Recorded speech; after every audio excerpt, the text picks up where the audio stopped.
Aklımda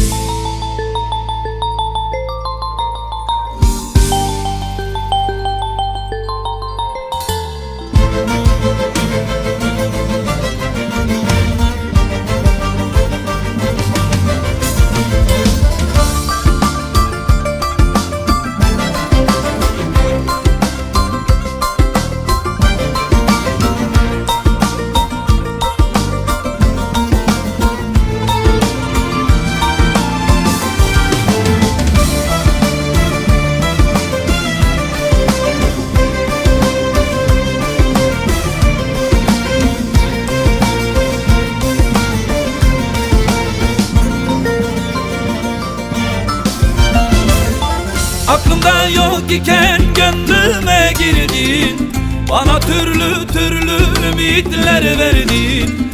Seviyorum seni, ayrılmam derdin. Rezil ettin beni eller içinde. Kuru yaprak gibi attın yerlere, savurdun küllümü yerlere karşı. Yüzüme bakmadın en zor anında, dilerim rezil ol dostlar içinde. Kuru yaprak gibi attın yerlere, savurdun küllümü yerlere karşı. Yüzüme bakmadın en zor anında, dilerim rezil ol dostlar içinde.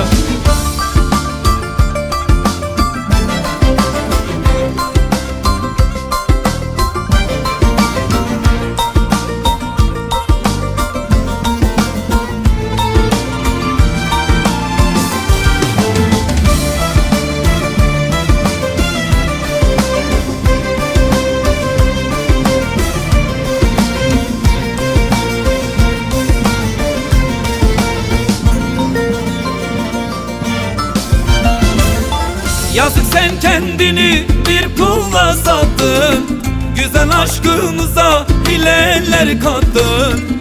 Gittin bir soysuzla beni aldattın, dilerim rezil ol dostlar içinde.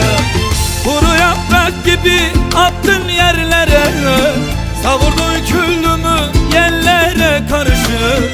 Yüzüme bakmadın en zor anında, dilerim rezil ol dostlar içinde. Kuru yaprak gibi attın yerlere, savurdun küllümü yerlere karşı. Yüzüme bakmadın en zor anında, dilerim rezil ol dostlar içinde.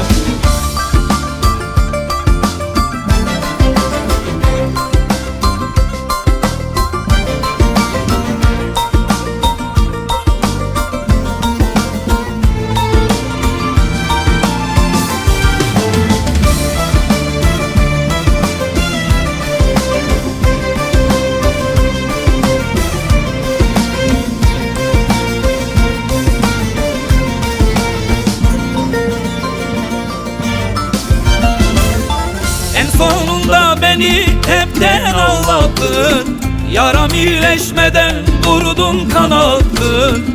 3-5 kuruş için beni bıraktın, dilerim rezil ol dostlar içinde. Kuru yaprak gibi attın yerlere, savurdun küllümü yerlere karşı. Yüzüme bakmadın en zor anında, dilerim rezil ol dostlar için.